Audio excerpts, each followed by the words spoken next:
awesome, huh? Oh, I don't want to hear that. It should be live now, Madam Mayor. See you later. My light's on, but I don't have any. Is the volume up though? Hello. One. Yeah, but I can't. There's no sound. It's picking up on the thing, so it's Testing. picking up on the video. Oh, now. It's recording. Go ahead. Yes, ma'am. Yeah, on the bar thing. Oh, on the volume thing, okay. Good evening. Welcome to the City of Keystone Heights, July 16th workshop. Welcome, everyone. Glad to have everyone here tonight. We want to start out with our invocation. Mr. Wright?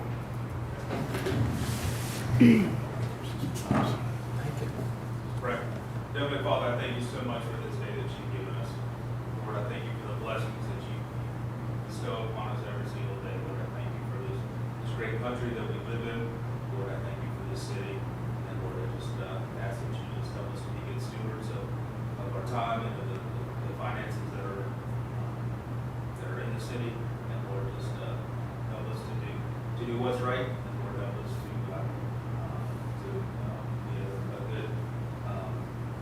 a good witness for you in all that we do. Lord, we love you. In your name we pray. Amen.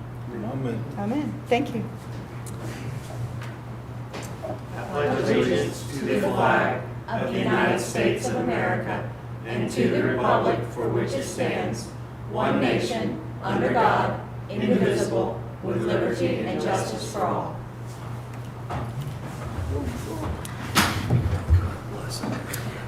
Ms. Silva, can you give us a roll call? Yes, ma'am. Mayor Nina Rodenroth, I'm here. Vice Mayor Christine Thompson. Here. Councilman Tony Brown, Here. Councilman Elston Kussler, Here.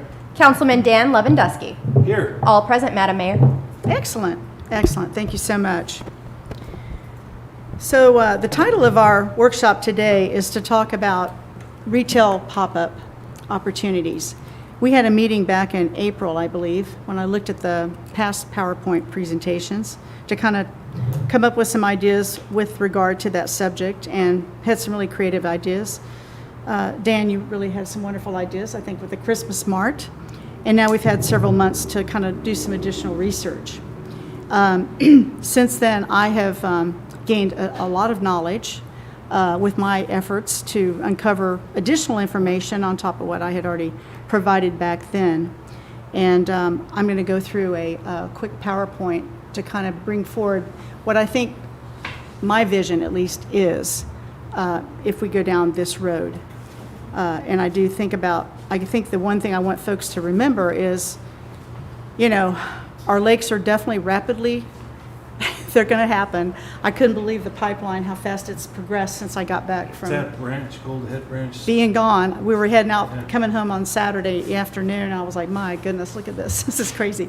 So, I mean, I think we have a lot of really great things going on, and I think as proactive as we can be in thinking about what that looks like, it's important. And I want to share with you all some of the knowledge that I've acquired in the last couple of months as a result of seeking out some additional information.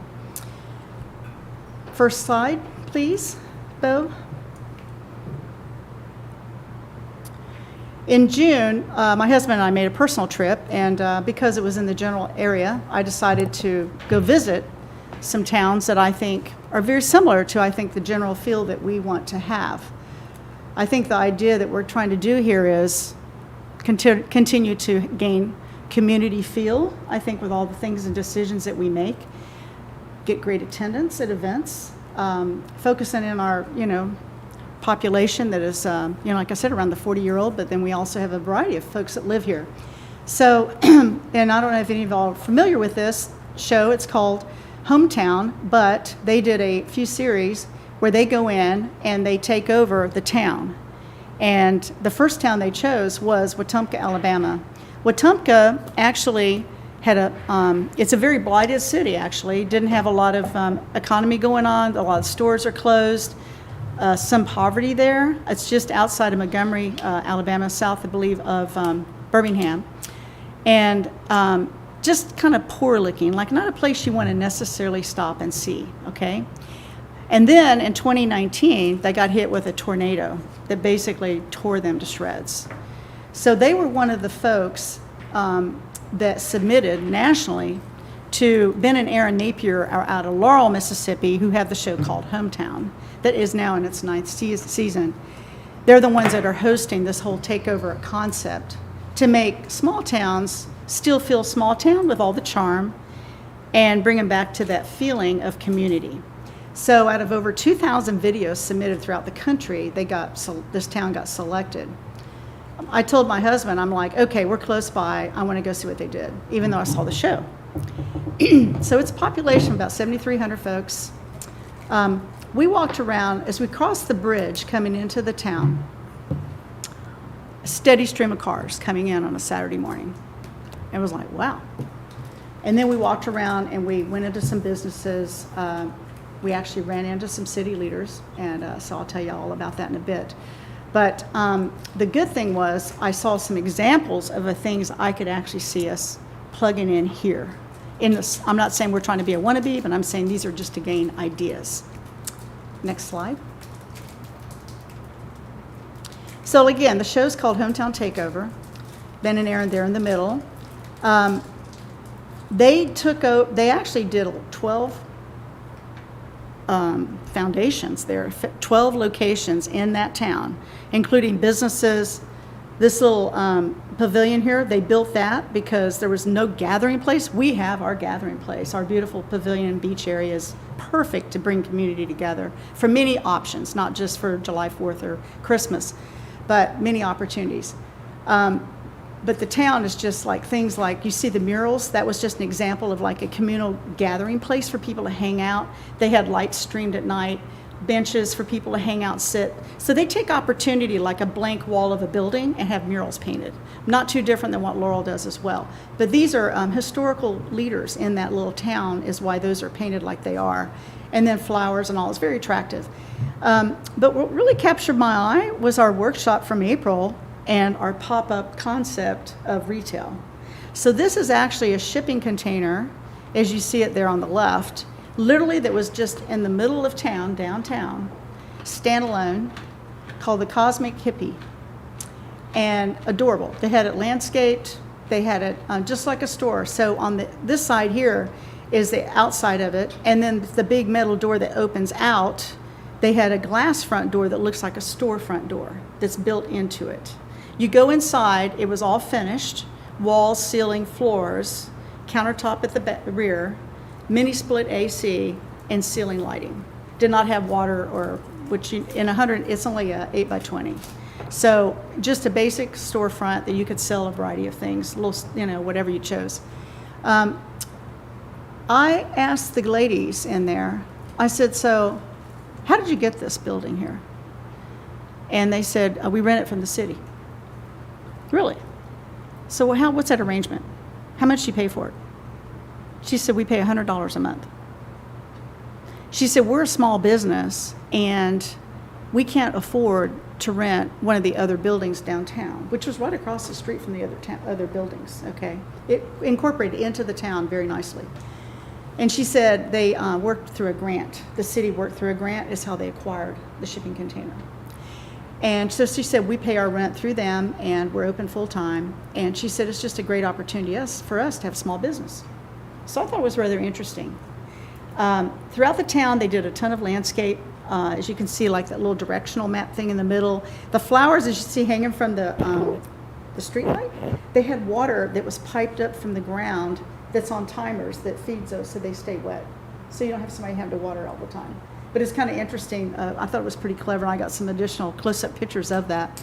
But this is really cool here, the Wetumpka Farmers Market. So they do all kinds of things there. It's right on the river. They even took a restaurant across from the river, did this huge mural on that wall, facing that water, and redid that entire sports bar, brought it back. Like, they were losing money. We were there, you couldn't get in. I mean, it was impressive. So I run into the guy who works with the mayor there, selling T-shirts. And of course, he told me lots of things. So I asked him, I said, I I have a lot of questions, like, how are things going since, they were here? And he said, oh my God, he said, our economy is on fire right now. He said, all of our buildings are basically owned now with new businesses coming into town.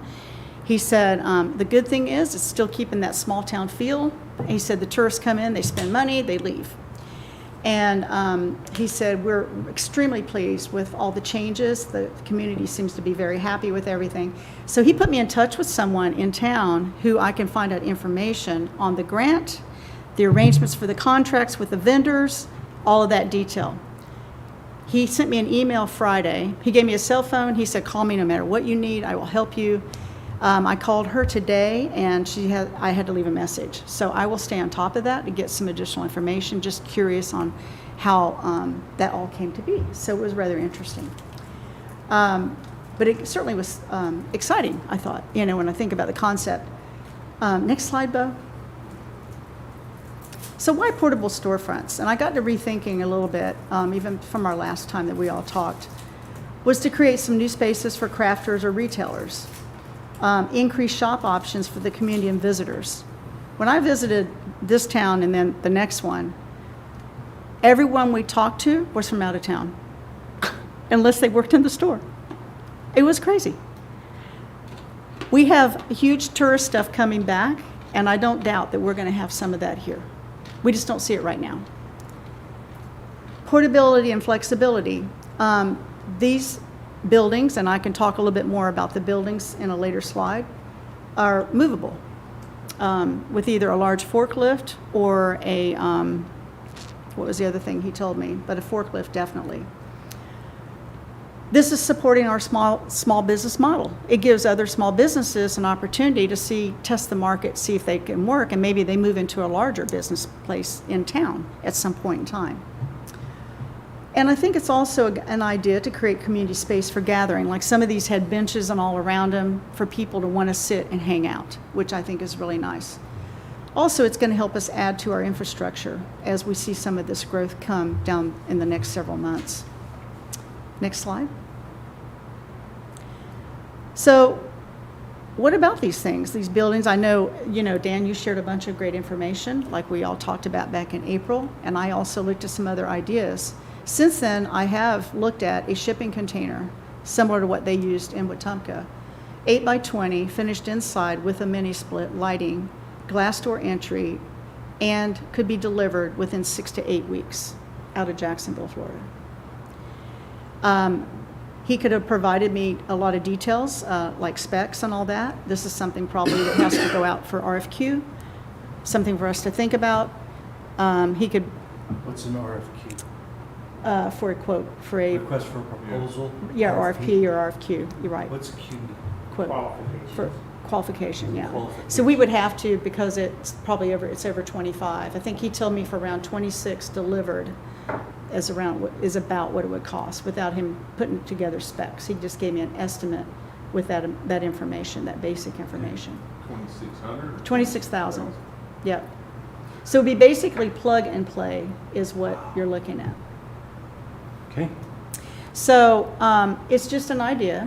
I looked at it and I thought, I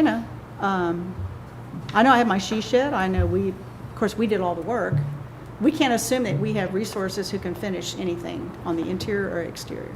So I'm just looking at best case scenario, and I'm not sure. And again, that's why we put it out for a bid, right? Probably because we are government, so we'd have to be fair with that.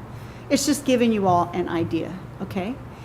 But I thought it was interesting because I sent him pictures of what this other one looked like and, see what he came back with. Next slide.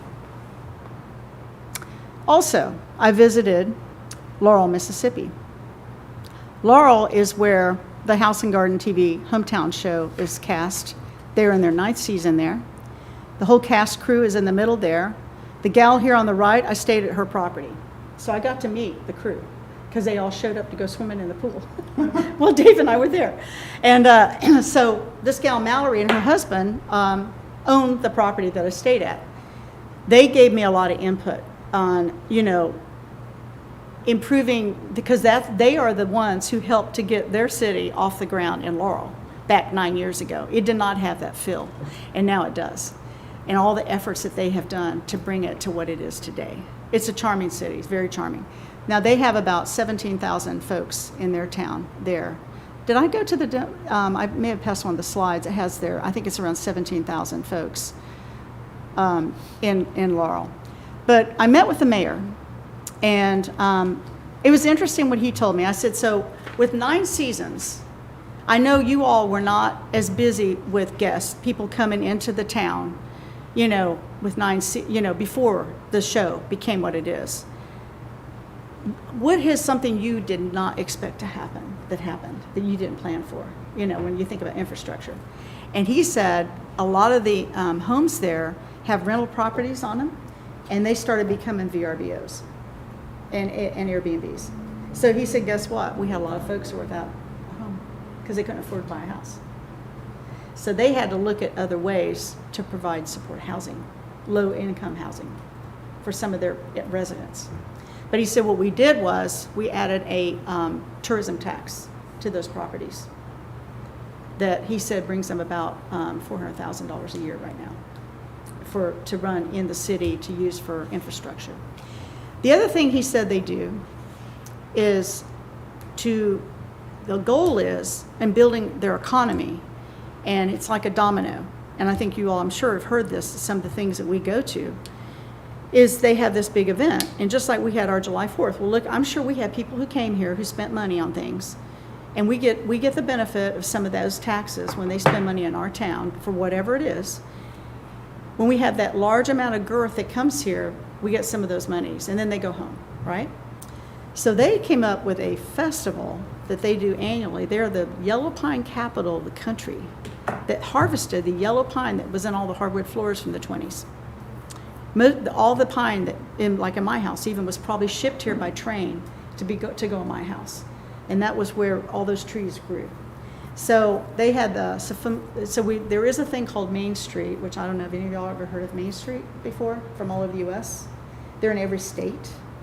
There's none of the cities in Florida are on our list for Main Street in Florida for Clay County, but there are places like Fernandina Beach, Neptune Beaches, Dunedin, Stark maybe, but I know Clay County has no entries. And I'm going to look into it, but most of them are part of what they call Main Street that helps them to market, identify grant monies, you know, how to help them, you know, with the monies and all to develop a lot of this stuff. I'm not even sure if we qualify for it because we're not really a blight kind of need situation. But he told me this festival, they identified like you need to find something that nobody else does. And so they all dress up like lumberjacks, have contests, they have all these things with the axes. And I mean, it's a weekend event, first week of October. And so Mayor McGee said, believe it or not, last year we had 35,000 guests. He said, well, guess what that did? The restaurants, the stores, the Airbnbs, packed, honest to God, packed. And he said all of those tax dollars help us to offset other needs that we have within the infrastructure, you know. So these are just some things I learned that were really eye-opening from people who've already gone through it, you know, which was really helpful. Next slide. That slide was supposed to go first. So basically, 17,000 people. I gained knowledge from him. He gave me information about economic growth, potential expectations, and then, of course, Mallory and Jim. They are on the show, but now they're traveling around to work with other small towns and help them identify and uncover. They see your town, they go, this is some ideas that I think will help you to get to that. I call us, say, we have the package, we're all wrapped up, we just don't have the bow yet, like little details, you know. So that's kind of a role that they are playing right now, traveling around. Next slide. So I guess my considerations are thinking about tourism readiness when it happens. What is the community needs for more retail? I've already had people approach me and say, yeah, I wish I had somewhere I could put a shop or something, but there's really nothing I can afford. I mean, we have limited space downtown, but a lot of the crafters I've talked to wish they had something they could have here more full-time. And I think with doing a little shopping venue, if you had a couple of these pop-up retails together. And what I've seen in other shows that they've done, they've had as many as 5 or 6, like a little shopping mall area that's part of the downtown area, that have different type, no different than what you see with the Christmas Mart, where folks just come and it's a little shopping area that's kind of off from the main stores. So it creates like an inviting experience that looks interesting. People want to stop and check it out. And, you know, preparation for the increase of what we're going to see coming here. Like, what are some ideas that we have when we talk about our strategy and strategic planning? And again, we want this growth, but we don't want to change our charming landscape. We want to keep it nice and small for the most part. Next slide. And this is just a reminder of what things were looking like and what things are projected to look like. And I came here back in the 85 when we skied on that Lake Brooklyn. My friend had a boat on that lake. And I just thought it was a great lake, like Lake Hartwell or something in Atlanta, you know. And now, of course, to see it like it is, and for so long it's been like that, we'd have to remind ourselves, and I didn't live here during that time, so I don't know what it was really like to live here with that. But I would imagine there's going to be folks who want to be here to sell things like suntan oil to, you know, beach supplies to, who knows, I mean, whatever they want to use at the beach or on the boats, or clothing, retail, which we really don't have unless you go to a Walgreens or something, you know. So I think that was my last slide. Any questions? I questioned retail, like store owners in Wetumpka, and we're like, so how is it now that you have all of these people visiting here? What's it feel like? She said, I have lived here for 44 years. I've never in my life seen anything like it. She said they come, we have all this employment, like we have people that have jobs or can get jobs, you know. She said it's great. We're just really happy with what's happened. And then a guy, it was a citizen, he heard Dave and I talking after I met this guy, assistant to the mayor. I was tickled. I told Dave, I was like, God, this guy, I'm so glad I met this guy. I got his cell phone. He can kind of give me more information. And I thought, you know, so cool what's happened here. And this guy is citizen. He said, I've lived here for 30 years. He said, it is amazing. He said, it's just has brought so much life to our town that was dead. Like it was really dead to us. And the vitality that's back now. He said, we have like farmer's market is every weekend. And then we have a craft event every month under that pavilion that they built for the community. And he said it's really brought a lot of togetherness for them on a regular basis, not just once or twice a year, but throughout the year. I think Councilman Brown had raised his hand. Yes. He was hiding pretty good. Oh, I couldn't see him. I'm sorry. Yeah. Since this is all new, but I do have a couple of questions. One is where are you going to put it? Yeah, exactly. I think I had location as one of the bullets. Do what? A location, I think I had listed as one of the bullets. And it's not, yeah, I know, look, you're right, big, Did you see that? big concern. Because you can't put it across the street, and we don't have any property in town that we can put it on. And you're not going to want to just do one. Yeah, you're right. So if we put it behind businesses in town, that takes away parking. That is something we've worked for years and years to get. And the other thing is, as a small business owner, now I'm not into retail, but I know that the brick and mortar guys that we have in town, which retail here used to be big. I mean, we used to have Ducky's department store and stuff like that, but a lot of the businesses now that are in the brick and mortar are lawyers, banks. You got locker room. You got the one there used to be Mallards. There's two businesses there in Gifts one and building. guns.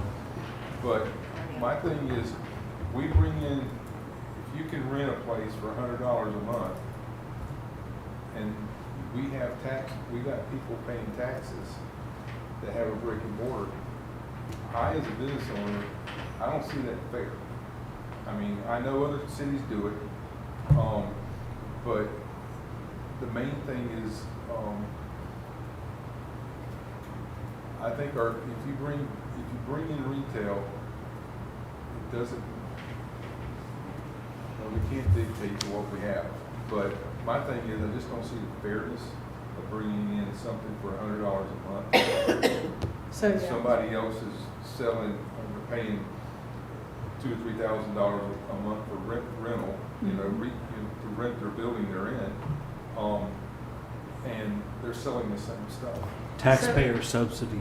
So so it's really not apples to apples, for one thing, okay? Difference being, if you're talking about an 80 by 20 building, you're only talking 160 square feet, okay, number one. Number two, a building, most of these people here rent from the property owner, okay? So they have brick and mortar, like you said, and their tax is different. This is talking about a portable building that the city owns through, say, grant money.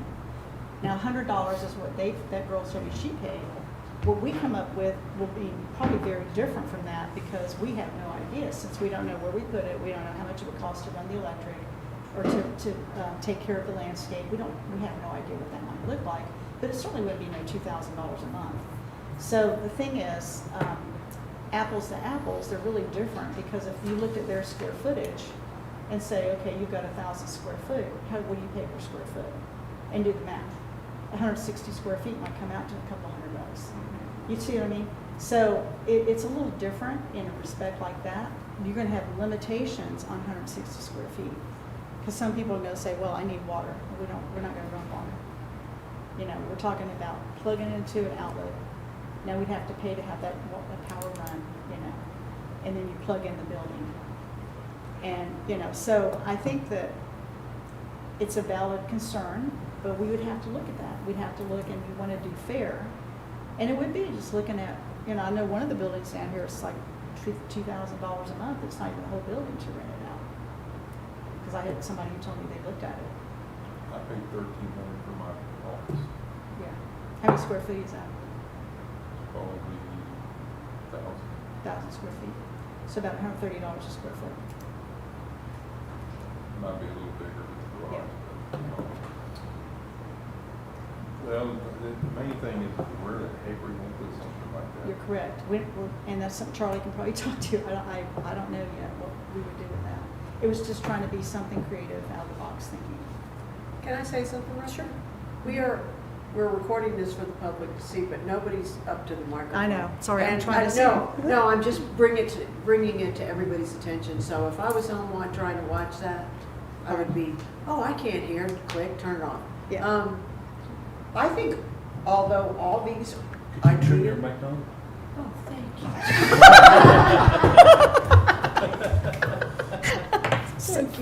Thank you, Dan. I just hate how Watching your back. we're straight. We can't Good look point. at each other. Touche. Wow, all these ideas are great ideas, and I'm for the Christmas. I love the Christmas holiday. Keystone is the most beautiful place. It's magical walking through Keystone at night when all the lights are on. It's just a beautiful place. But I think we have so much in the works right now, like the streetscapes. We have.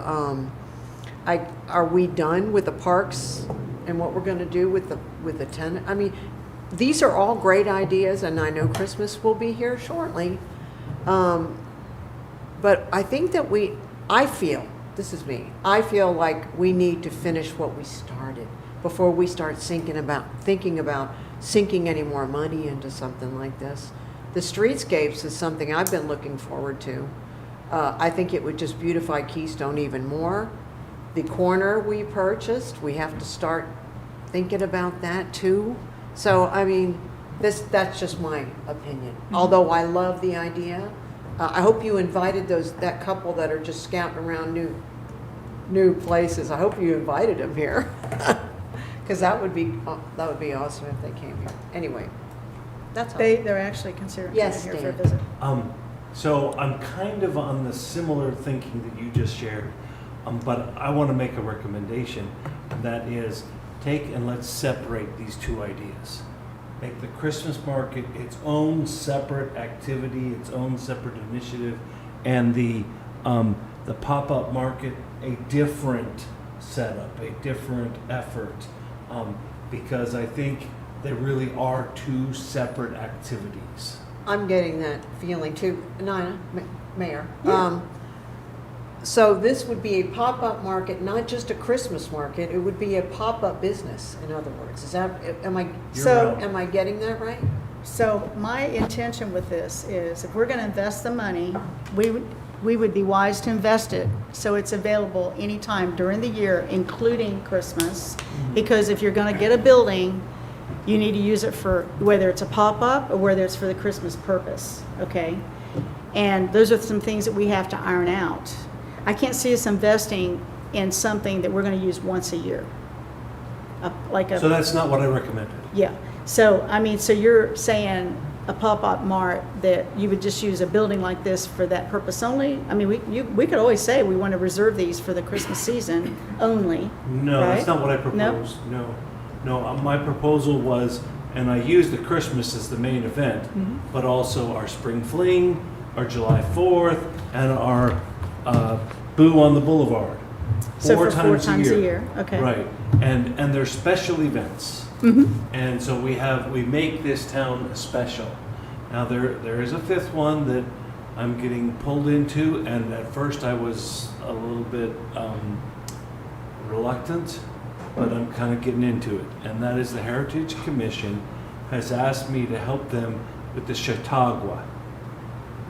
And so I've done some educational efforts on my own part to learn about Chautauqua, learn its history, learn its location, learn its practices, learn as much as I can. And I'm sorry, I'm going to segue off our main purpose today and take 2 minutes. So it was begun in 1874. The place of Chautauqua and Chautauqua Lake is located on the far, far western tip of the state of New York in the middle of nowhere. It's in the wooded, it's a beautiful summer location. They sail on the lake, and for about 9 or 10 weeks every single summer, the town of 200 people or something expands to 10,000. And all they do is Chautauqua.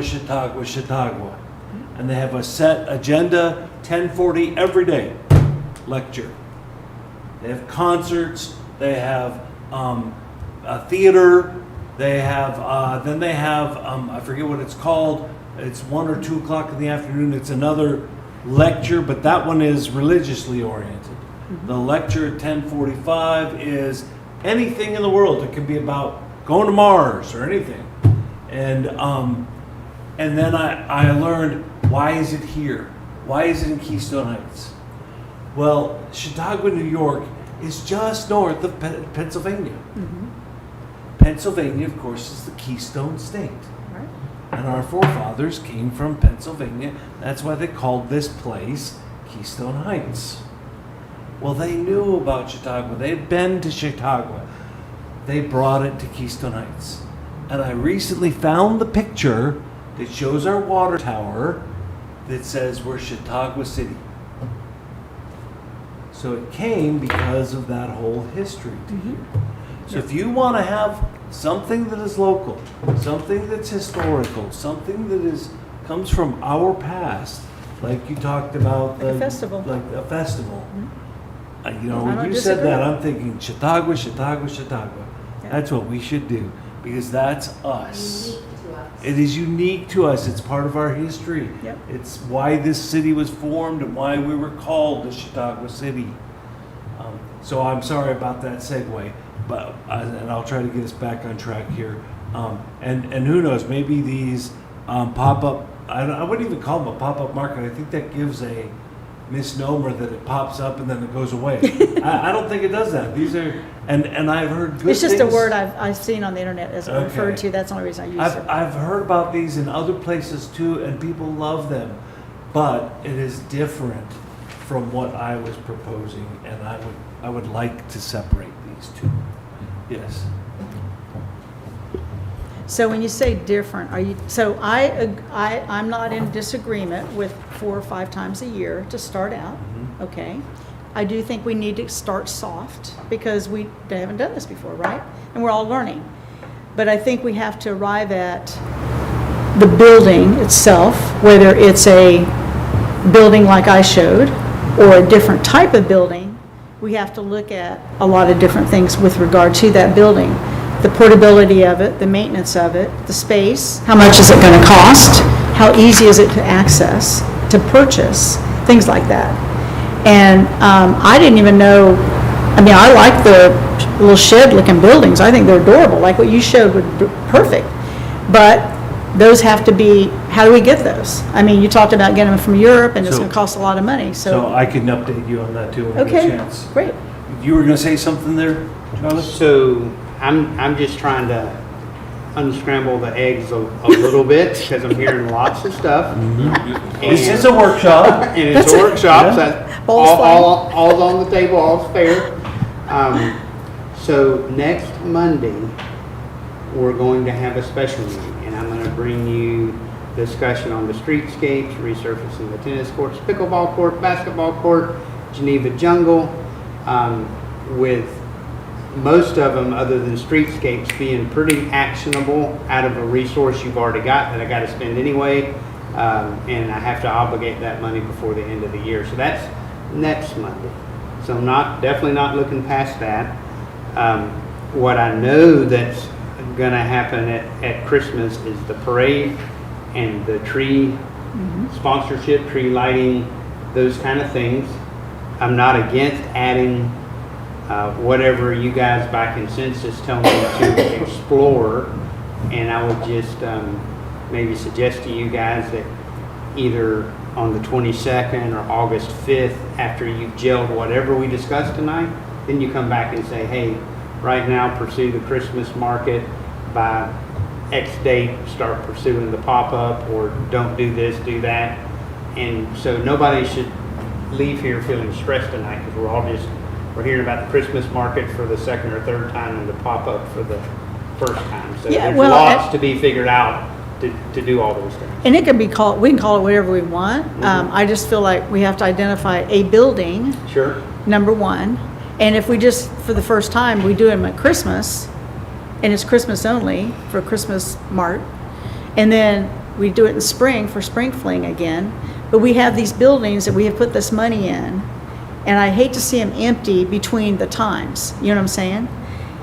And it's something we have to think about, because they're sitting there, we paid money for them, and do we really want that, What's that really giving back to the community if they're only used 4 times a year? I'm just saying for future thought. But for starting up, I think it'll give us a good idea. I think we can keep them full, but, it could be that we look at saying we need to have these for these events throughout the year for the purposes like Dan just talked about. Mayor, Yes. the main issue I have is where you gonna put them. That's And another I Charlie think question. before you spend a lot of time on cost and everything, we need to figure out how big they're going to be and where you want to put them. And as long as it doesn't take away from parking.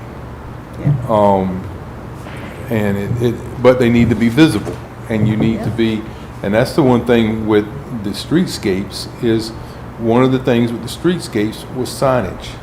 So we put signage like directional signs for parking. Some people still don't know there's parking behind the businesses on behind Clyde's and the barber shop and all of that. There's quite a bit of parking back there. But that to me would be my first objective, to go and figure out where we're going to put it. So I guess the question is, before we can identify where, do we all agree this is a good concept for the community? It's a good idea to bring this type of a building for these purposes, whether it's 4 times a year or whatever we decide to go with. So, I have received positive feedback from many citizens. Tell me, don't give up, Dan. Your Christmas market concept is a good concept. please keep pushing it. Many citizens. Yep. No one has told me this is a bad idea. I- Not one person. I agree with you on that. I do agree with And, you. and so, my idea is such that because they are not permanent, you put them where we currently put booths for Spring Fling, where we currently put things whenever we have an event here for July 4th, which is here in the theme park. Do the same exact thing. And you don't buy a bunch of them. You only start out with a couple. And then you see what works and what doesn't work. And I've actually contracted with a local carpenter. And I have his plans right here. And I've told him it needs to be portable. You need to put it on a forklift.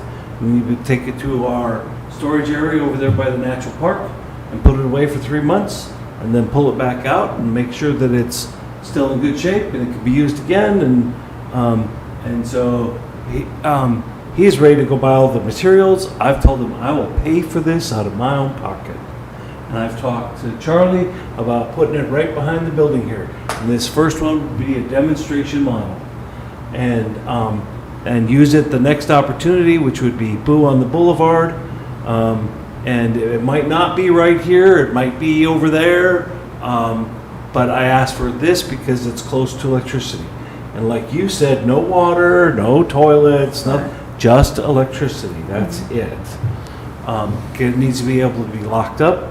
And I'm gonna say that this idea in my history started last fall in a conversation with Lynn Ratowski.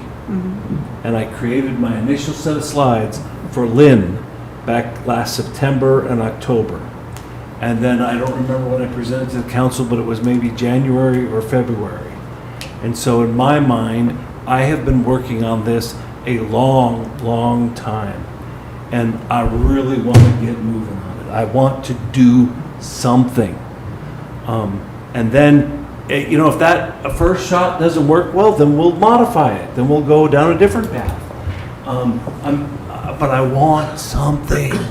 I want to do something. I have a suggestion. Yes? Now, this is not my original idea, and I will never take credit for somebody else's idea. Okay. It was actually our city clerk's idea. Uh-huh. And we were chatting about it one day. I happened to walk over to the park, to the beach pavilion, Uh-huh. and look around over there and see how much property the city owned and see where it was fenced. Because I had never really paid much attention. I don't have little children, but I know that Geneva Jungle is used on a daily basis. And especially on the weekends when there are people swimming at the lake. Oh, yeah. I think that what this city might want to think about doing, if it's possible, and her and Stephanie and I talked about it, is moving Geneva Jungle. Because for one thing, in my mind, and this is my personal opinion, you walk up to the beach, you can't see the pavilion for the Geneva Jungle. You can't see it. You don't know it's there until you walk down the steps and then you see the pavilion. If we could move Geneva Jungle over towards the grassy area on the other side of the pavilion, say you're standing in front of the pavilion over on the left side in the back corner, and also provide seating for parents so they could supervise their children, make it lit up so that we can see it. Geneva Jungle takes a big piece of property up over there. Why? And it's getting old, and it probably needs to be replaced anyway. Why can't we just rebuild it in the corner, offer a safe space for parents with children, small children, to go over in that corner and use that and leave that hole open, that whole spot where Geneva Jungle is sticking up out of the ground and blocking the pavilion from being able to see the pavilion when you're walking down the stairs. You don't really see it. It would be nice to have it open and just, why not put a little kiosk there? So, I think that's a wonderful idea. Thank you, And- Stephanie. Yes, and I even thought about that myself because I went to the last Arts and Crafts Festival at the Women's Center, at the Women's Club. and they had a bunch of vendors inside the building, Right. as well as a ton of vendors outside the building. And I thought to myself, wow, what a great concept. We could do the same thing with our pavilion, put vendors inside the pavilion, have kiosks outside the building. Wow, what a great thing. We need a parks plan. I'm sorry. The whole recreation and moving of the, we just can't decide that without a parks plan. No, I get it, but it You was just know? a suggestion, and I thought I'd throw it out there. And Yeah. I think it would be absolutely the Yeah. beach is already gorgeous every night. I agree. But I agree. with kiosks and people coming in and out of the park, and we've Yeah. got the picnic That'd be tables, gorgeous. vendors, we've Yeah. got parking. Yeah. I just think that might, and we've already have electricity over there. Yeah. I just want something by this And I Christmas. think it would open it up and be we can't do prettier. that by this Christmas. No, Oh, So no, that's perhaps long that's a range. longer term plan. I love it, but I want something by this December in, 5 months less time. And this is what I got. So how much, or first of all, how big is the building you're talking about? It is 6 foot because of building materials and how easy that is. 6 foot by 10 foot. Okay. You could put it on a forklift and move it around with a forklift. And he's only given me a quote on supplies, which is $1,000 for supplies. He has not given me a quote on his time. My guess would be, because he's done several projects for me in the past, I love his work. He's done stuff at the school. He's just an outstanding carpenter. My guess would be less than $1,500 for his time. So that's plug and play, That would pretty be much? Finished and- 2,500 finished. In fact, he would probably come and do final assembly on site, bringing the parts here and do the final assembly, and then and make sure everything works the way it's supposed to. The door opens and locks and closes. The pull-up display window type of thing that then makes a rain cover, make sure that works. And you got a little counter to set stuff on, and the whole thing. He's just such a good guy. And long term, we're all thinking things about the long term. My thinking is either you just go out for bids, or you say, okay, any other carpenters out there, you can all do this. And we'll just tell you how many you're gonna build, because, okay, we need 10 of them and there's 2 of you. Okay, you're each building 5. Just something like that. And we let the local community do this for us. And if we have this kind of information like my carpenter has given to me, we share that. He doesn't care. He's a great guy. Yeah. And so we can do it locally, and we can help out our community, give them work to do, and I believe we'll have beautiful kiosks. I guess questions I have is storage, like if they're not being used and you talk about going over to that building, yes. I would suggest Magnolia, the old Public Works building, we got a pole barn there. You could put That'd them be in great. out of the Yeah. weather there. Yeah, that'd be awesome. And in that way, you're not Not going putting a over. bunch of stuff. Because the other not going place I would everywhere. think be too crowded. Now that, one building by this Christmas, I'm very confident we can handle that. Yeah. And if the If it's a whole reasonably council wants priced. to tell me next Monday to do it, then, a $2,500 investment, That's not- we can certainly do Mhm. that in good conscience with our financing. I don't think any of you should have to pay a couple $1,000s for your idea, as long as the rest of you are bought into the idea at some level for one. Yeah. One question, Mr. Lewandowski. When he finishes the product, will we have to finish the wood and paint it and such? Is that going to be something that's on us? So the answer is he'll do whatever we want. Oh, nice. He has a supplier of pressure-treated wood that is meant for outdoors, and he has built me outdoors stuff, and it's still in awesome condition, And he will stain it if we wanted a particular color. He'll do that. He'll put in whatever locks we want. He just gave me generic lock prices. So if we want to put, whatever. He's really good. In fact, he's so good. He's supposed to take every July and August off. And he has worked every July and August for the past 10 years because everybody wants him to do stuff. He's not just a great carpenter, he's a good person. He's a really good person. So do we have the ability to transport those, to move them back and forth as needed, or with the I can't team? remember if we own a forklift, but No, we- 4 or 5 times a year, I'm sure I Could be, get a hold of deal one. with Ace Hardware and we can- Yeah. Either that or Clay Electric. We have the tracker that has forks on it. Oh, okay, that's what I was wondering. I have a written inventory, just not on top.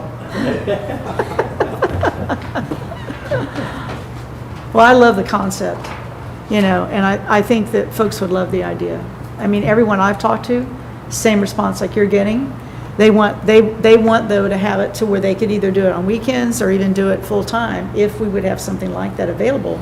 But I think we do something like that as a starter, 1 or 2 of them, and see how the public responds.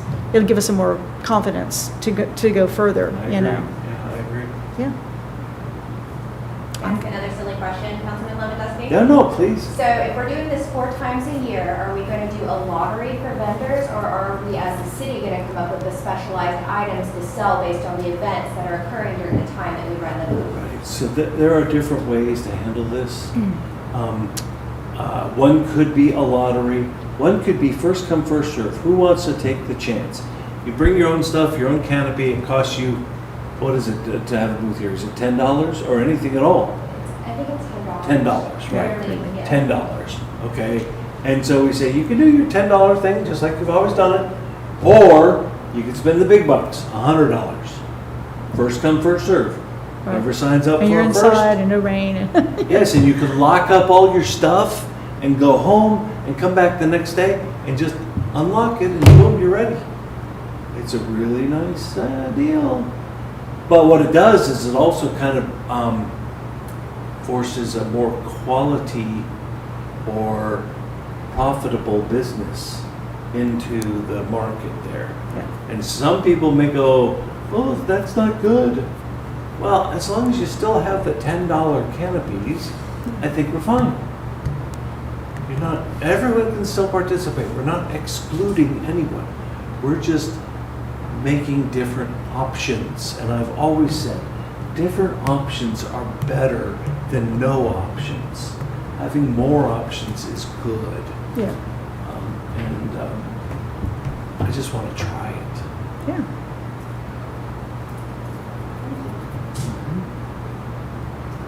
So then we just got to figure out where to go with them.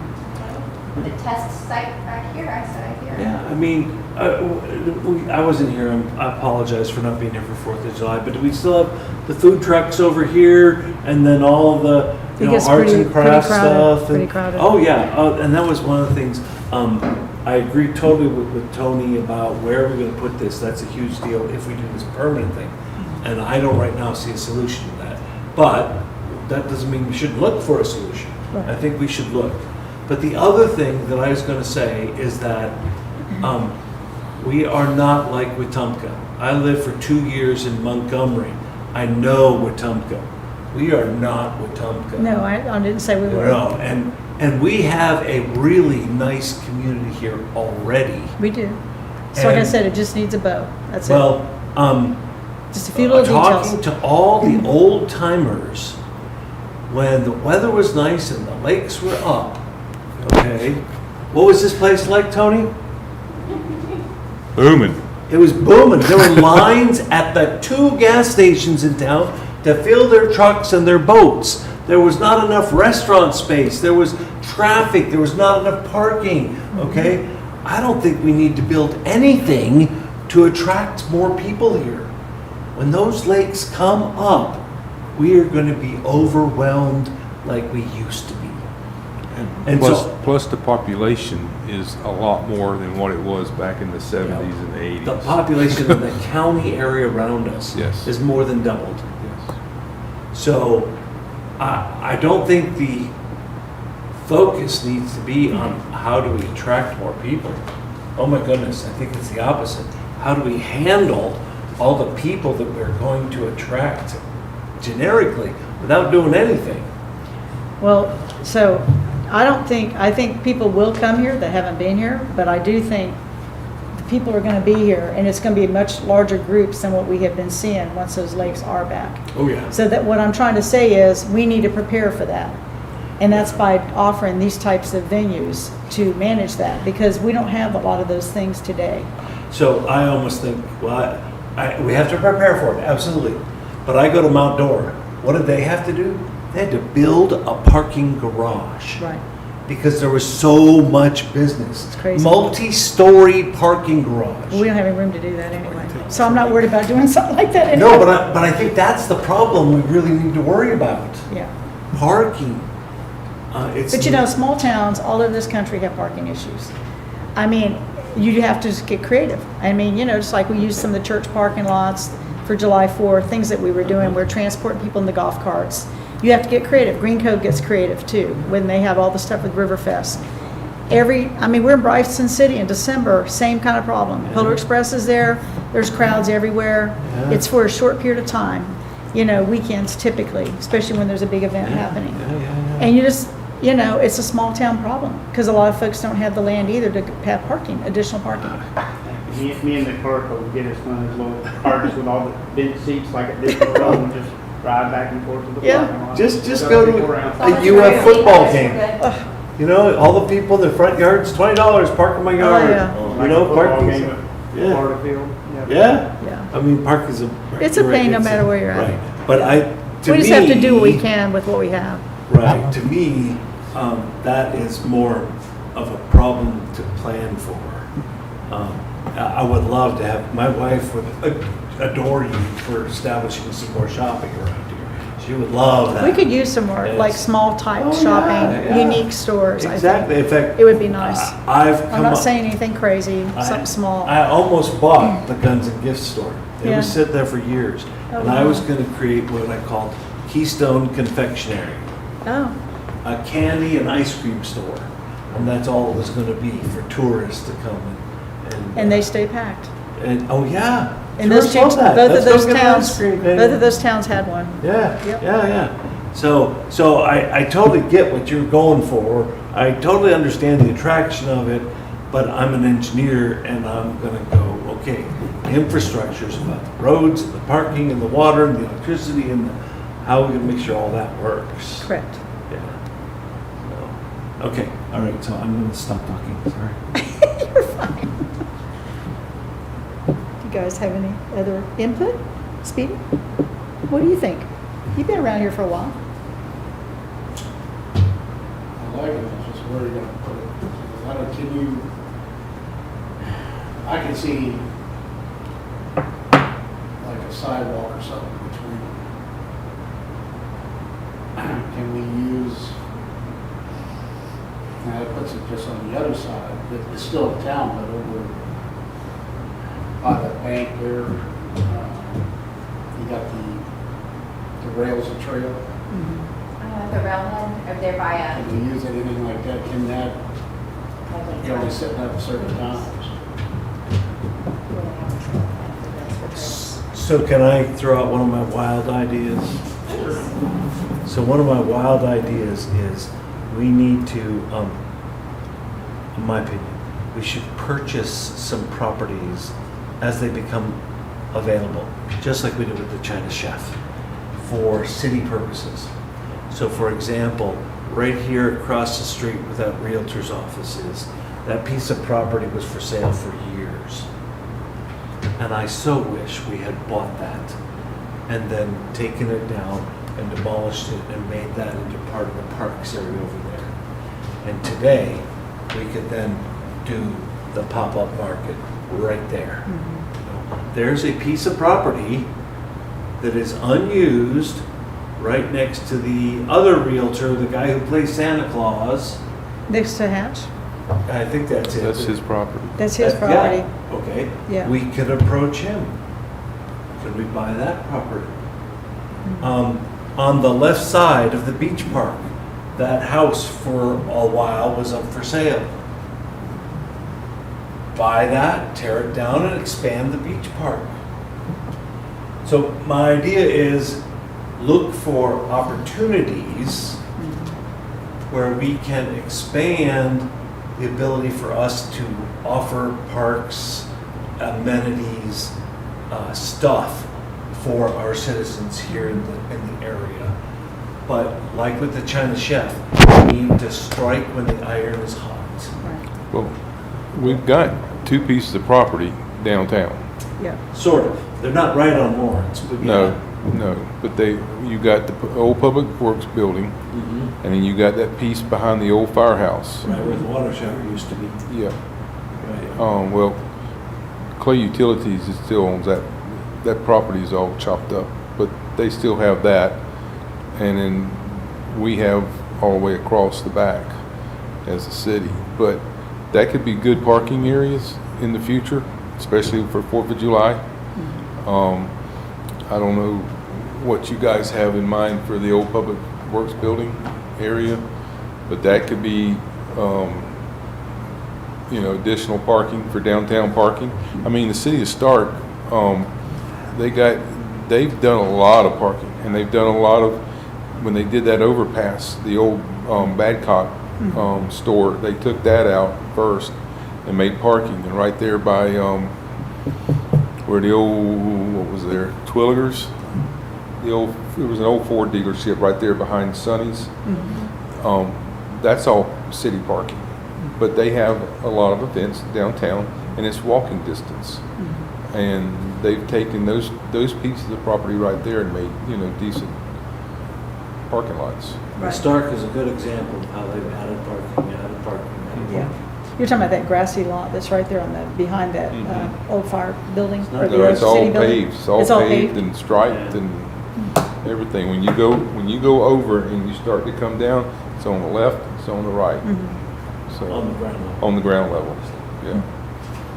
So, Well, that's just my wild, crazy idea. I don't disagree with that at all. I don't think that's very wild, I think that's. I mean, I've actually had my eye on the old firehouse building to potentially be a rec center for the kids.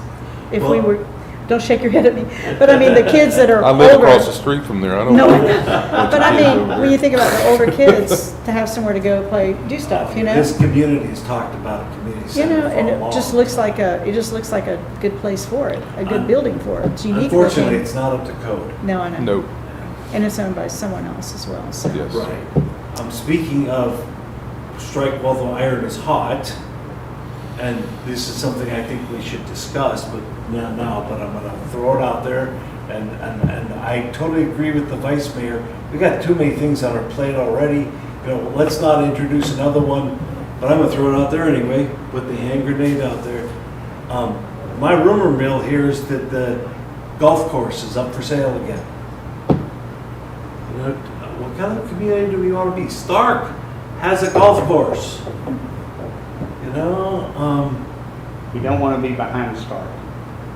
Well, Not I'm lately. just telling you, they have a strategic plan. They have all the parking they need. They have a golf course.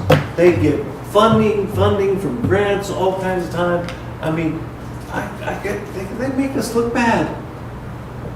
Oh, I don't know about that one. No, I disagree with I that. don't agree with you on that Okay. one at all. They got a bigger tax base than what we do. If you drive through True. Stark and you drive through Yeah. Keystone, then, They've got about 9 No, times the please. population that we have at least. yeah. Yes, they do. Yes, they do. That's for one thing. Yeah, there's things that make our community wonderful and unique. But there's other things that we could definitely improve on. Definitely. And I don't know if the iron's Is hot. the golf course is in Bradford County. So is half the cemetery. Well, I know that. But it's part of us, it's part of our city. 2/3 of the airport is in Bradford County. I understand That that doesn't as make well. any difference. Okay, since this So isn't what- on the agenda, Right. so since everybody's talking about it, It's a workshop, Tony. It's a workshop. okay, That's why we're let's here. talk about the golf course a little bit. Rumor mill, because we are a small town, and even big towns do rumors.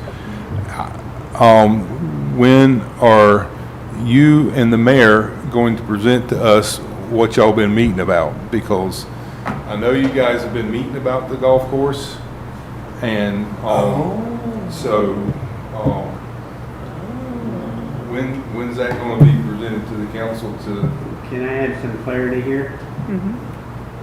So, the day that Mr. Harvey, the current LLC, him and his sister own the golf course, put up the signs that it was for sale, he stopped by as a courtesy about 3 weeks ago on a Friday morning just to say, hey, I nailed up a for sale sign. The entire golf course is zoned single-family homes, and I'd love to keep it a golf course, and my family's tired of working on it.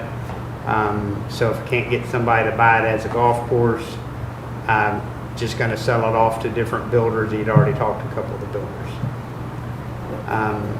I don't know how many of you have come through my office. I know you did, and I know that you don't want to buy a golf course. I know that you did. Steve?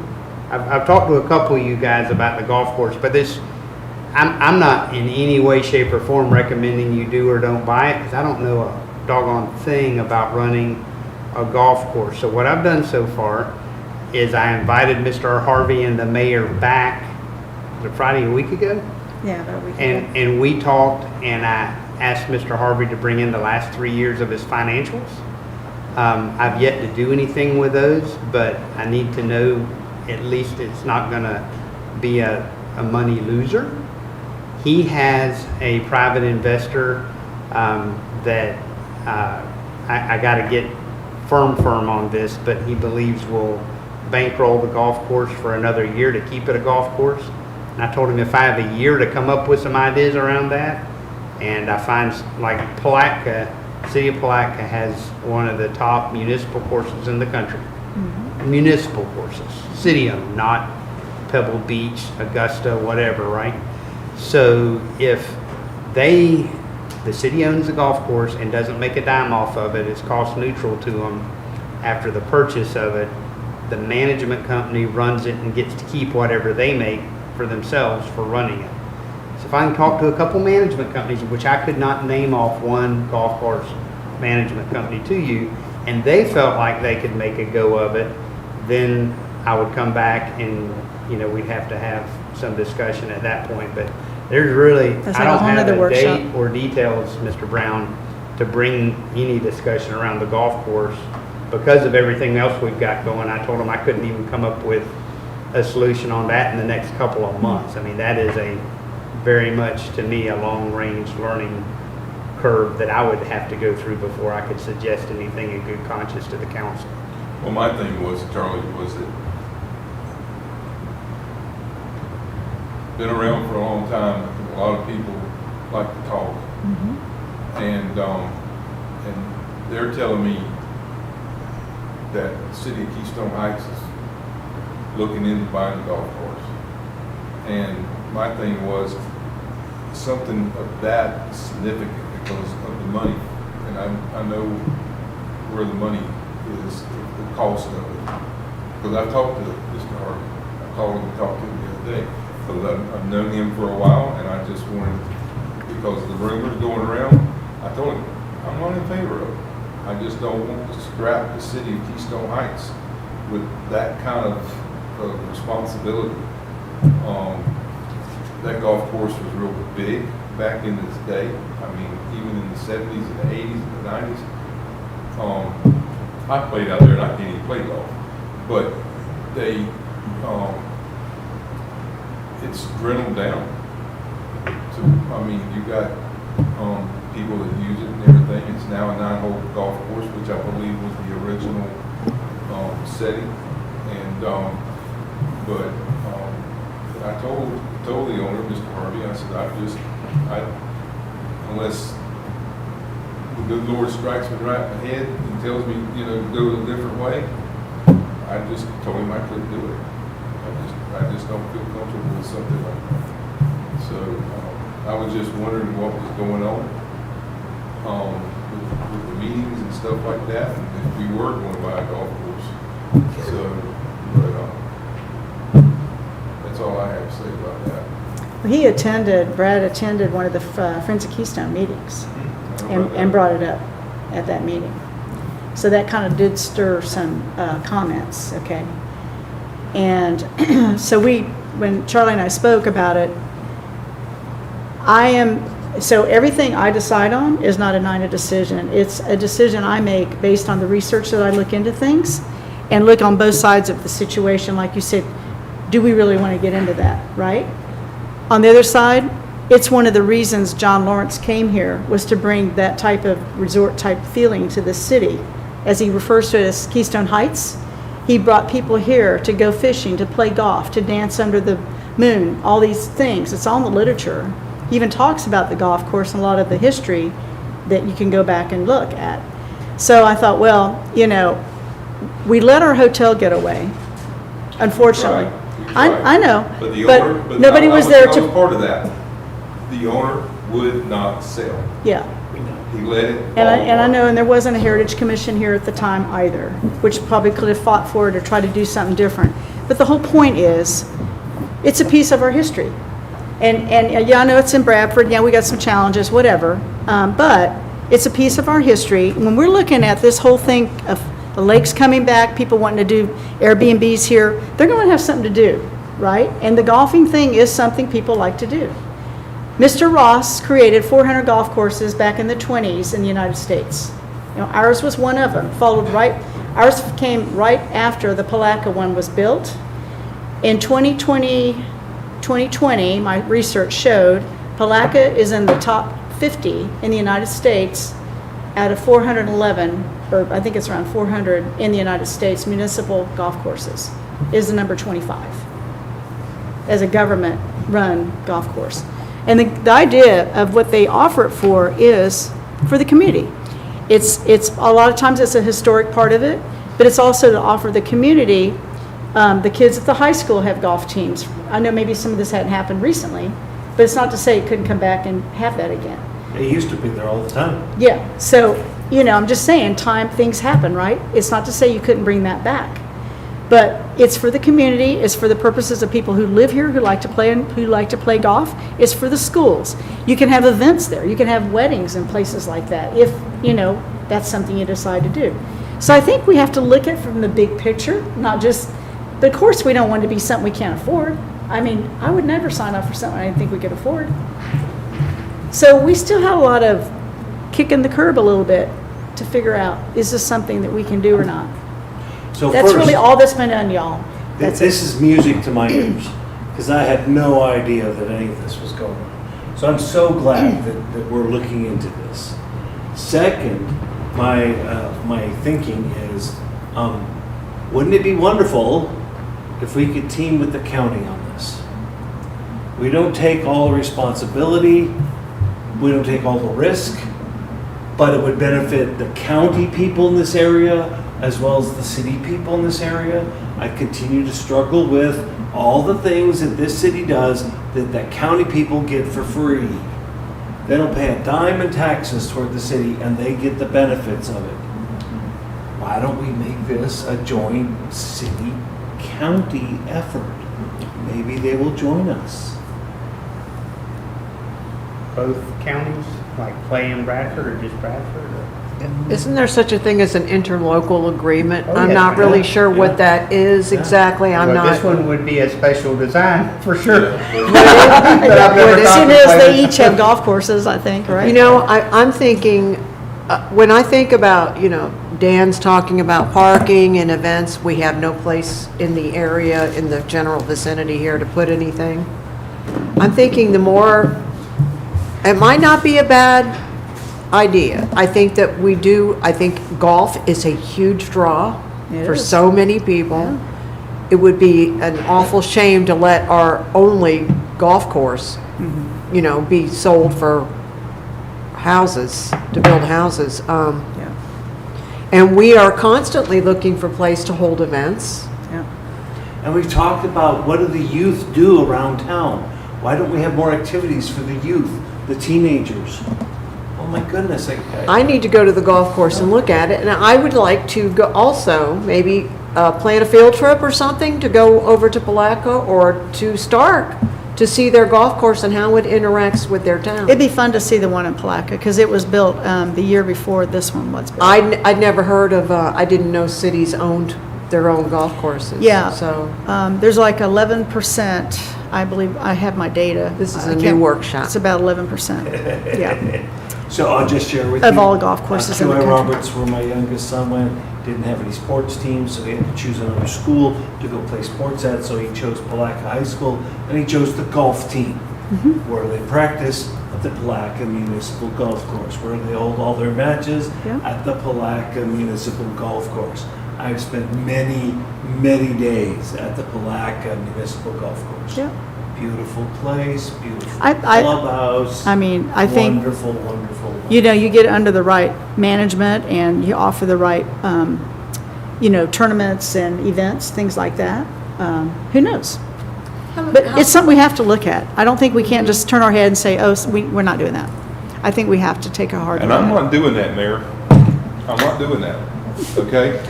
Okay, that's It's your just- choice. Okay. My thing is, I see $1 million, and I see everything that we have started, and we don't finish anything. Not because we don't have the mindset to finish it, it's that we don't have the money to finish it. We have to use DOT money. We have to get DOT involved in the streetscapes and stuff. Yeah. But, I mean, if you guys want to buy a golf course, buy a golf course. Is that the We asking don't know price? if we want to buy a We're golf just course. talking about it, Tom. I understand that. We haven't made a decision. But the problem I have is, I don't know, I'll just shut up. Is that the asking price, $1 million? I'm not going there. That's what I heard. That's what I heard. Well, from Mr. Brown's comments and the Vice Mayor's comments, I think y'all are gonna like the meeting agenda for next Monday, because I'm trying to hit and address a lot of things that we can pay for. And that will kind of catch us back up to what we've already got going that is a little out of tennis courts, basketball courts. Everything we got's a trip hazard right now, Chiba Jungle, but we can make all that better, and you already have the money in a fund to do it. So, you know, that's next Monday's discussion. Could I ask just an azimuth check to see where we are in the Christmas workshop, because this was the Christmas workshop? Right, right. Make sure I have my marching orders, because we've covered a gamut here. Were and just by consensus, a hand raise, a vertical head nod, everybody in consensus with moving forward with one kiosk, and let me help Mr. Lewandowski and the carpenter find a place to build it, store it, transport it, all those things. Don't we have to put that out for bid? Being a government entity for that? If If it's it's under- $2,500, I could just go build one by your Oh, finance okay. policy. Okay, If it's over 5, I gotta get 3 written bids, and over 10, Yes, we sir. put it Oh, on okay. paper and get Yeah. more Okay. bids. Those numbers probably honestly need to be updated, because $2,500 don't buy nearly what, no, I know. today, what it would have bought That's really, 15, 20 years ago, whenever that policy was last updated. But is everybody, is anybody against that idea? I have I'm not against it, Okay. believe it or not, but it's, does it have to be on the agenda to vote to do it, or can we, as in a workshop, direct you to? Well, if I'm, here's the way I look at it. If by consensus y'all want to move forward with that, then I'll keep pursuing that. If y'all by consensus tell me, no, we're not the majority interested in it, then I'm not gonna invest my time and staff time Right. in doing it. Right. So that's all I'm looking for tonight, and I can bring it on an agenda. The cost estimate's gonna go north of $2,500. Because you got to look at for electric, Expenditure. to have it plugged in and, We got plenty of electric out here.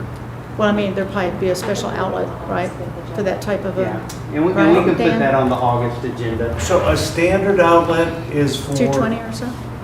No? 110 was fine. Oh, 110? But until we start talking about food kiosks, where they're running special boilers and oil to dip stuff into, then you're talking about maybe a special kind of electrical setup. But just for a booth to sell knickknacks and arts, crafts, no, just 110 is fine. I'm good with that. Okay. You taking a look at what our opportunity is there? Okay. I have one more question about this, sorry, golf course. Should that be on the agenda for us to vote to go forth on it? Or are y'all just going to have your meetings and then bring it back when you come up with something? I mean. The path because I you're was using- on you're gonna is be maybe using early staff. next year's, looking at enough facts and figures to bring you something. I mean, the rest of this year, I got booked. Okay, well, here's another rumor, 3 And months. we gotta do a budget. And our I heard we won't finance. make a decision in 3 months. No, so clarify that for No, Tony. no. I'm saying, I'm not gonna have the capacity between me, 4 other people, a finance office that's been pretty much empty for a month, to do anything about exploring the golf course. So if you guys want me to put on the agenda for August, tell Charlie to not move forward, or tell Charlie to explore it, it's still not gonna happen likely in 2024. Okay, That would be I'm something good with early that. next It's not year. gonna happen. Okay. That once I get you caught up on all the things I know are Because broken. I'm, like I said, I heard we were doing it in 3 months, so, and I said, I heard we okay. had a I'm glad you're asking, roundabout How on our- the heck that gonna This is- happen? Yeah, Where you We're going for a gonna, roundabout. that's been going, Y'all, it's gonna go on Facebook now. We're gonna have another round of it. We are not building a roundabout. No, No, we have not. we do not vote for that. So anyway, that's not a bullet train, that's a slow boil in my mind. okay. very slow. Very slow. All right, we done? Can I? Yep, you said you wanted some other, We still gotta, yes, there we go. So I got Oh, 2 that's right. sheets for everybody. Oh, I gotta pass these in. Yes, Take sir. one, pass it down.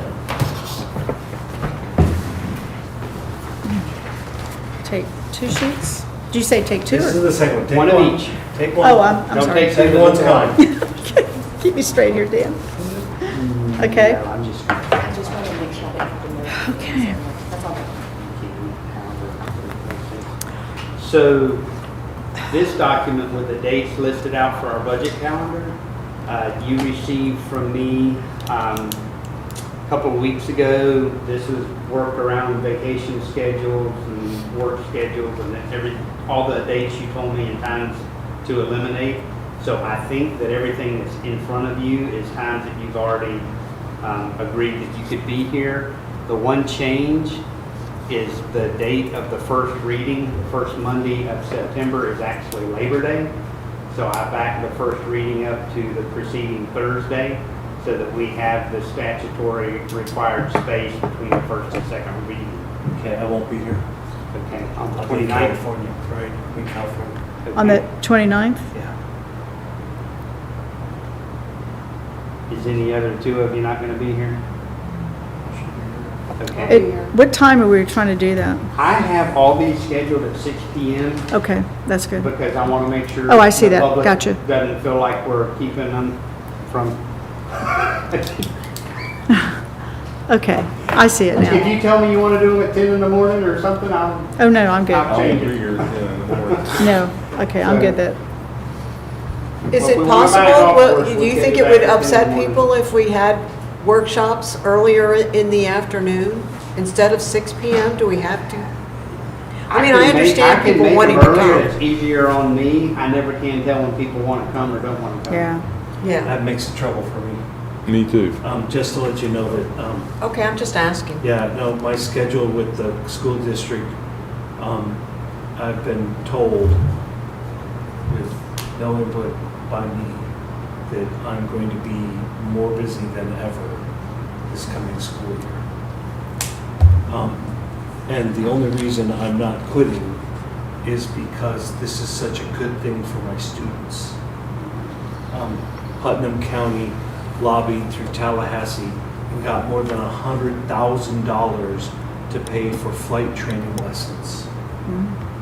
And so I'm going to be taking 50 to 100 students and putting them in airplanes every single week for an entire school year. Oh, so Can I go back to It would be so much fun. Yeah, I mean, this is so awesome for the students, but I have to manage 3 different flight schools. I have to teach every single period possible. I've already told my principal I won't be running the astronaut team. I won't be running the drone team. I won't be the chief science officer monitor. I won't be doing the Putnam County drone races. I won't be doing anything extra because the demand of my time is going to be so huge. And so anything that can be done in the evening, I would ask, please do it then, because that's the only time I can really not miss school. I mean, I can miss, well, I wouldn't miss anything at school. But at the same time, I am very committed to this council, and if I need to take a day off for council activities, I will do that. There's no question about it. You know, if there's an important activity, I will be here. I've told my boss that, you know, I'll take days off without pay if I have to make sure I fulfill my duties as a council person. But when we schedule things, if we can do that in the evening, I would be greatly appreciative of that. Okay, thank you, Dan. Good. Charlie, So you want to it explain? Sounds like the dates are good with all of you, except for one date with one councilman, and at 6 p.m. And the other thing, thank you, Mr. Wright, for coming up with our trend, truth and millage comparison. So on June 28th, the Clay County Property Appraiser came up with the appraised value of the land within the borders of Keystone Heights, the city. And that has bumped up to $121 million from last year's 87 million and change. So if the very first thing we have to do within 35 days of them setting that millage, which June 22nd, next Monday, gets us in the window. If I wait till August 5th, I'm going to be a couple days beyond it. So I'm going to ask you to set a millage rate that will be advertised. Doesn't mean you can't adjust it as we go through the budget year, but if you do adjust it, it will have to be advertised again. So I can't, I really couldn't mitigate the one person finance shop that is currently not occupied. So I think we need to go ahead and set it. I have not had any of you tell me you want to do something different than 4.2901, but if you want some different numbers to look at for Monday, I could crunch a different millage rate if you tell me what the millage rate is. I'm going to want some different numbers, so I need to. You want a mill higher and a mill lower? Or? Lower. We don't even spend all the money we get right now. How can we justify an increase when we don't even spend everything we get right now? My property tax bill since I moved here has almost tripled in the 11 years I've lived here. I can't justify increasing it again when we don't even need, we have no need for more money. We have so much money we don't know what to do with it all.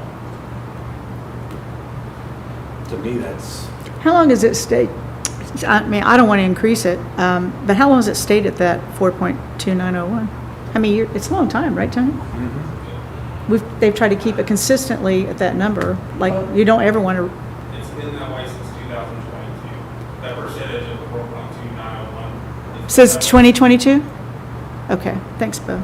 So the history is that it used to be really high. And We then don't there want it was high. a statewide cut.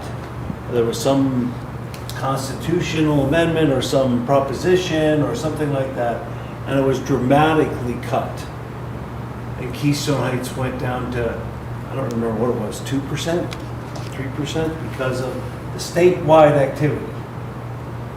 And we have slowly since then, in the last, I'm trying to remember, 15 years? I think that was 2008, Governor Chris put in what I used to call the double homestead exemption. So you used to get $25,000 off the top of any property, and he doubled it, so it was 50. And he did that right at the time the housing market crashed. So every city, this one, everybody around the state, everybody started scrambling. And so, but as home values have come back up. Right, so since the last Property 15 value, years, yeah. property values have come up and our millage has come up. We've either stayed at the same millage where, I don't know, it was 2 or 3, but we've increased it ever so slightly every couple years. And only the last 2 years and maybe this year did the 4.29 stay constant and was not increased. But we have done that consistently for the last 15 years or so. And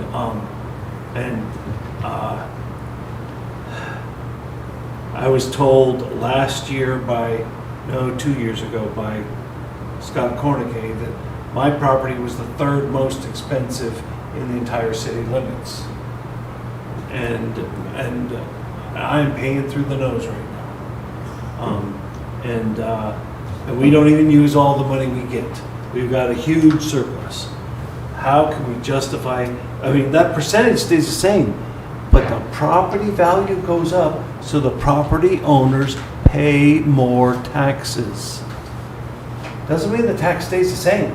In order for the tax dollar value to stay the same, we have to do the rollback rate, which is 3.12.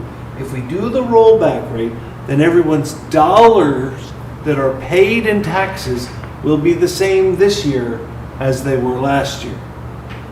So don't be confused. Holding the percentage does not mean people pay the same amount in dollars. They still pay more because their property is valued at more. I'm not saying we should use the rollback rate. I don't think so about that. But my opinion is we need something between 3.12 and 4.29. You want to come out at the same dollar value that you did last year? Well, that would be the 3.12. Well, no, I'm just trying to figure out what number you might want or. And I'm not saying that, because if we have the same exact tax income, that's the rollback rate. That's 3.12. We want to give our employees pay raises, cost of electricity, cost of operations go up. There needs to be a little bit of growth. But this Well, growth here, You're correct in that, and I'm not advocating one way or another. One of you is going to make a motion to set the millage rate at a specific number, and it's either going to get a second and pass or it fails, and then somebody sets it at a different number until we get a number that we can advertise. So I'm just bringing this tonight for you guys to be thinking about as we get into next week and see where you want to land. I will tell you, at the June 3rd meeting, the difference, we crunched a lot of numbers, the mayor re-crunched them, but the residual increase was about $200,000 a year for staff. And that was actually with you guys backing away from the original human resources manning plan that I came to you with in May. And so I hear the council tell me, we want to do this, we want to do this, we want to do this.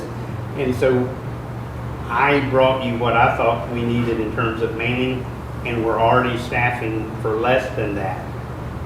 Now, if somebody has a better crystal ball than me to tell you how much staff you need, please share it with me. But I'm already, that's what I'm saying about the golf course. I can't get to it right now. We are at capacity with the people we have, with the projects that I'm getting ready to lay in front of you next Monday. So again, nobody has to figure this out tonight. That's not the purpose of tonight. I just wanted to give you as much as I already know, and this is what I already know. I don't know more than this at this point. Okay. thank you very much. I appreciate it, because now I can crunch some numbers, and now I can make in my proposal for the council to consider. And maybe I'm shot down, maybe I'm not, but I appreciate it. Thank you. Is that it? One thing, and this is quick, I know that Tony wants to step down on the Budget Finance Committee. Is this? Already have. I know you did, right? So, you already have, that is correct. So we have to appoint someone else, right? Yes, ma'am. So I don't know if anyone is interested in joining me in that role. I know you said you were overwhelmed. But this is something right in my alley. I mean, I've I'd love to have you, I'd love to have you join Is me. this an appointed position or by us? Well, I put it on the agenda for next Monday, Okay, but, I mean, the mayor, as I understand it from Rich, gets to suggest that. But then by either consensus or a straight up vote, the rest of you have to confirm who that's gonna be. I didn't know if the So- workshop was the right setting. If we have to do it next week, Well, that's if fine I'd have too. put it on the workshop thing, then probably it could have been, but That's it o- wasn't. we'll So do it we can next either week. by consensus or vote determine that second budget and finance. I just knew with all next these Monday. meetings coming up, we probably want to get that. Yeah, so So- that is the Okay. first 3 or 4 items I'm gonna bring to you, all budget related next Monday. So Can- that's in there. Can I just add my 2 cents about that committee? Historically, that committee met like in late mornings, only because your staff is here. And if you need to bring in the CPA that does our reconciliations and stuff like that every month, that person is here during the day. I mean, can be here during the day. And it's easier for staff to be able to do it in the mornings. That's why we've always, and you can do whatever you want to. I'm just giving you a little tidbit of my information. Yeah. But, I mean, it's just easier on staff because everything is here. Right. right. And, Understand. and that way you can get the process going whatever you decide to do. Charlie's just got to tell me what you want to do with that. I'm very flexible with the time, for me personally. Well, let's get to next Monday and get through that agenda, and I will do another wash of the dates with you at the end of the night next Monday. And if whoever ends up on it with you is flexible and y'all want to do some morning meetings for the Budget and Finance Committee, then we can certainly do it in the morning, because it'll only be 2 of you. All of you or anybody can come, but just be 2 of you. Why is that? That's only 2 people? Just seems like that's lopsided to me for a committee. I'm just asking. I'll I let don't the know the answer. historian answer. I don't know either. that answer. Let me take my glasses off so I can't see you. You can't see me? No, you're a blur right now. Back when we had the issue when the county took away our pot of gold money for all the municipalities in Clay County, it happened to all of them. The mayor at the time, Mary Lou, did a committee, a finance committee type with some very knowledgeable financial people in this town. One of them being the person you bought your house from.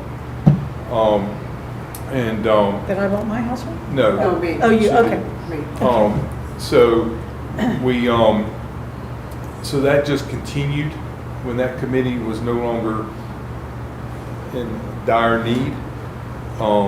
The mayor at the time decided, let's just have a committee where the manager, whoever the manager was, and this committee could look at stuff, look at the budget, look at what's coming up, if you need to amend the budget and stuff like that. The committee was just there for knowledgeable and recommendations to the council for vote. The committee does not vote on anything other than we decided to, okay, let's put this on the agenda for the next council meeting, stuff like that. So it's not a voting, I mean, it has to be a committee. So it's like that an could- informal. Okay. Yeah, it's informal, but Thank you. it helps the staff.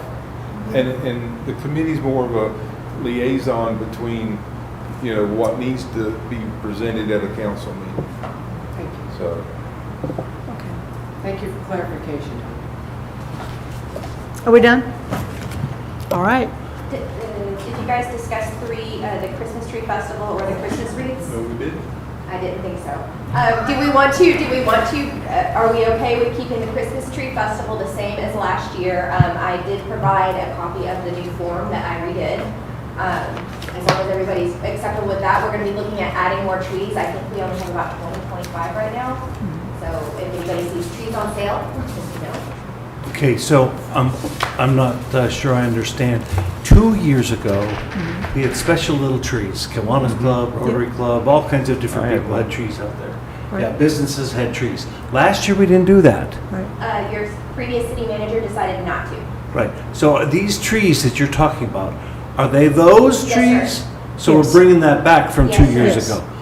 Wonderful. They're all in storage. Okay, all right, And just then clarify. I have the Okay. lighting ceremony, I believe it's the day right before December 1st, or I'm sorry. It's that Saturday. It's right Yes, after- it's that it's right Saturday. after You've seen the Thanksgiving. form, I can't remember the dates right off the top of my head, but it is in the agenda packet if you're looking for the dates. Yes. And then also the Christmas wreaths. Did we decide that was the Wreaths Across America program, or was it the ones that That's the the mayor Heritage, made? the Heritage does that. Heritage does the wreaths. They made 50. They have 50 right now they put out every year. Oh, they do that yearly? Okay, so Mm-hmm. They have I'll them get in with the storage. Heritage, get with Ms. Arnold. And it's for all the see where they are. businesses in the town, in the city. Okay, I This is the apologize. thing that Joan used to do, right? That's wreaths across, no, Joan Jones? what she's talking about is the wreaths that the Heritage Commission does for the businesses. Also, Joan Jones did the wreaths across America.